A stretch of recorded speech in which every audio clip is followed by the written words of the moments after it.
Introduction. Hello and welcome to the Sleepy Physicist. I'm so glad you're here. This is a place just for you, whether you're cozied up in blankets, surrounded by the soft glow of a quiet room, or simply winding down at the end of the day. It's a space for slow reflection, deep breaths, and for allowing the universe's mysteries to gently guide you towards sleep. The nature of now. Tonight, we'll embark on a peaceful exploration of something wonderfully strange. The nature of the present moment. The no you believe you're in.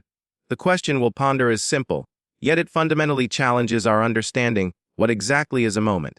What makes now feel real? I should mention that while I've tried to make this chapter as calming as possible, these gentle ideas might spark your curiosity. If they keep you awake, think of it as a lullaby that helps you fall asleep a little more aware and full of wonder. And if you're already sinking into rest, that's perfect. No matter where you are, feel free to like the video, subscribe for more relaxing science, or share in the comments where you're listening from. I love seeing our sleepy map light up across the world. As always, this is for rest and reflection, not medical advice or therapy. It's just a quiet corner of science designed to tuck your thoughts in for the night. Now, let's begin. The relativity of time. Imagine holding a single moment in your hand. It seems so small, so fleeting. A thin sliver of time between what's happened and what's to come. And yet, it contains everything. You only ever live within now. Every sound you hear and every breath you take starts and ends inside it. But this moment isn't as solid as it feels. It shifts depending on your location, how fast you're moving, and the gravitational pull on your body. Time isn't a universal drumbeat. Its rhythm isn't the same for everyone. Picture yourself lying still, listening to your heartbeat. This steady, personal rhythm marks time for you. Now, imagine someone in a speeding satellite high above Earth. Their no doesn't align perfectly with yours. Their clocks tick at a slightly different speed, only a whisper of a second, but over time, that whisper becomes a song. Einstein called this relativity. It means time doesn't pass identically for everyone everywhere. It stretches and bends like warm honey, influenced by speed and gravity, the fading firmness of now. So your moment, your precious now, might be different from someone else's. Two people observing the same event from different places might not agree on when it happened. For one, it might have occurred earlier, for the other, later, or not at all. The idea of two things happening simultaneously starts to fall apart the farther apart we are. You are cradled by Earth's gravity, which slows your experience of time ever so slightly. A mountain climber above you lives in a slightly faster world, and a satellite astronaut above them, faster still. These aren't just theories, they are facts we measure, correct, and rely on. Still, to you, your now feels complete. It's the container for your consciousness, the room where your thoughts echo. Let's try something. Close your eyes and picture a train rushing past a station. Two lightning bolts strike each end of the train at what appears to be the same instant for someone on the platform. But to a person riding the train, things are different. They are moving toward one bolt and away from the other. Since light takes time to travel, they see one strike happen before the other. Both perspectives are correct, each living in a different now. You can almost feel time shifting like a swaying curtain. It's subtle, but it changes everything. Now loses its firmness, becoming soft, personal, and tied to your location and movement. It's not a single line cutting through the universe, but more like an overlapping mist that stretches and vanishes at the edges. Even light, the fastest thing we know, can't deliver a perfect now. When you look at the stars, you are looking into the past. A star shining brightly tonight may have died long ago, its last light only now reaching your eyes. Your now includes ancient starlight, a moment painted by history. The mind's illusion. This might lead you to wonder if even light brings news from the past can now truly be real. Your thoughts drift to your own body, to how your brain constructs this world by interpreting light, sound, and sensation. Did you know your mind is always a little behind? It takes a fraction of a second to process signals, but you never notice because your brain is a brilliant editor. It seamlessly stitches everything together, smoothing over the delay to make the present feel whole. Perhaps what you feel as the moment is an illusion, a blend of memory and anticipation, a symphony of delayed signals that create the idea of now. And yet, even if now is built on past light and curved time, it still matters. It still feels like home. This is where your attention lives, where your breath flows, where sleep begins.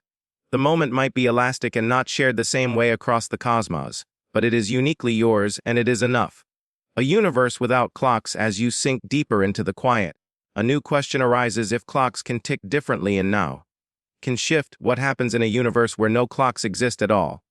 Close your eyes and imagine a sky without numbers. No ticking watches, no blinking digital displays, no calendars, no bells, no alarms. Just endless quiet space. In that space, a cosmos slowly turns. Long before humans measured time, time still flowed. But it flowed without being counted. Galaxies spun, stars were born and died. Things simply changed. The universe didn't need to know what time it was, it just moved. And yet, there was a rhythm. A kind of music in the dance of gravity, motion, and distance. Even without clocks, patterns existed: the spiral arms of galaxies, the rise and fall of starlight, the quiet flicker of pulsars beating like distant hearts. All of it moved with a kind of regularity, but there was no number to name it. Time in its purest form isn't something you read, it's something you feel.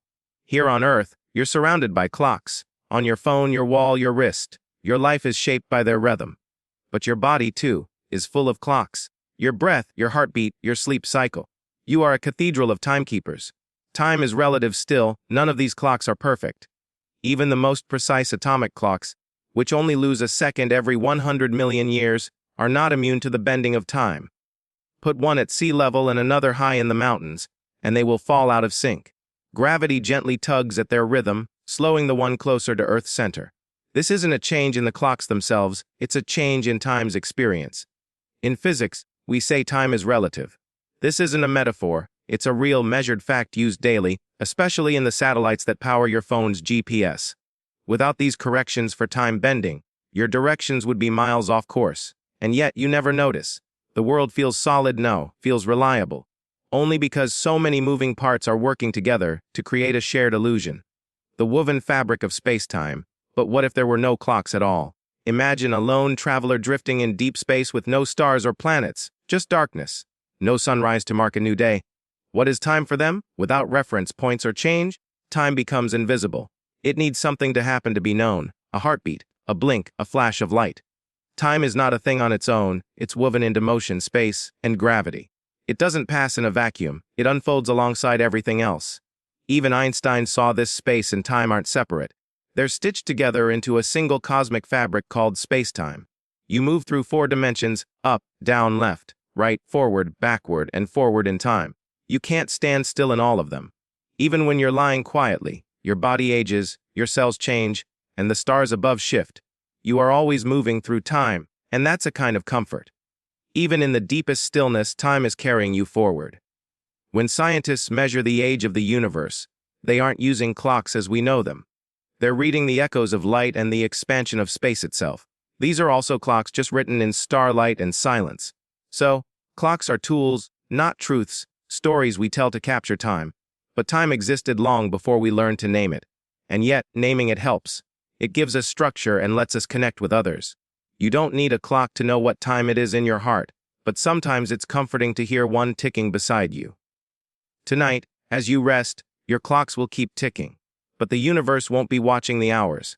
It will simply continue expanding, shifting, and never asking the time. The curvature of time. As we leave this space, another question whispers. What happens when time itself begins to curve? What happens when space and time are not just joined but bent? Let's start with stillness, the stillness of a quiet thought before something changes. That's where we meet Einstein, not in a lab, but in a quiet chair, with a simple question. What would it feel like to ride alongside a beam of light? It's a question a child might ask, not to solve a problem, but to imagine. But it's from questions like these that revolutions are born. Before Einstein, space and time were thought to be fixed and separate, like a stable grid. Time ticked forward at a constant pace, and space was the unchanging stage. But Einstein saw something different. He imagined that motion could shape time itself. The faster you move, the more time bends. Time, like a soft thread, can be stretched and pulled, and so can space. In Einstein's world, space and time were a single, 4-dimensional fabric. Gravity's effect: imagine resting on a trampoline. If you're light, the surface barely moves. But place a bowling ball in the center, and the fabric curves around it. If you roll a marble nearby, it spirals inward, not because the bowling ball pulls it, but because the fabric tells it how to move. That's gravity, not a mysterious force, but the curve of space-time itself. The sun doesn't pull the planets, it bends space, and the planets follow the curve. And when space-time curves, time changes. The heavier the object, the more it curves space-time, and the closer you are to it, the slower time moves. This isn't just a theory, it's measurable. A clock on a mountain ticks faster, one deep underground ticks slower. Your feet even age a tiny bit slower than your head because they're closer to Earth's gravitational center. These are tiny changes, but they're real. Time dilation now. Think about motion. If you traveled close to the speed of light, time would slow down for you. You could travel for a few years and return to find decades or even centuries had passed on Earth. This is called time dilation. It's a fundamental part of how the universe works because the speed of light is constant for everyone. To preserve that truth, space and time have to flex. They give a little here and there so light speed always stays constant. This is why, in a quiet way, time is personal. Now, each person carries their own tempo. The twin paradox: let your eyes close and picture two people, twins born side by side, sharing everything. But tonight, one twin stays on Earth while the other boards a spacecraft that accelerates to nearly the speed of light. This is the beginning of the twin paradox, a thought experiment that explores the strange effects of time dilation. Imagine the ship rising, leaving the world behind, moving faster with every heartbeat. Back on Earth, the twin watches the sky, counting the days and years.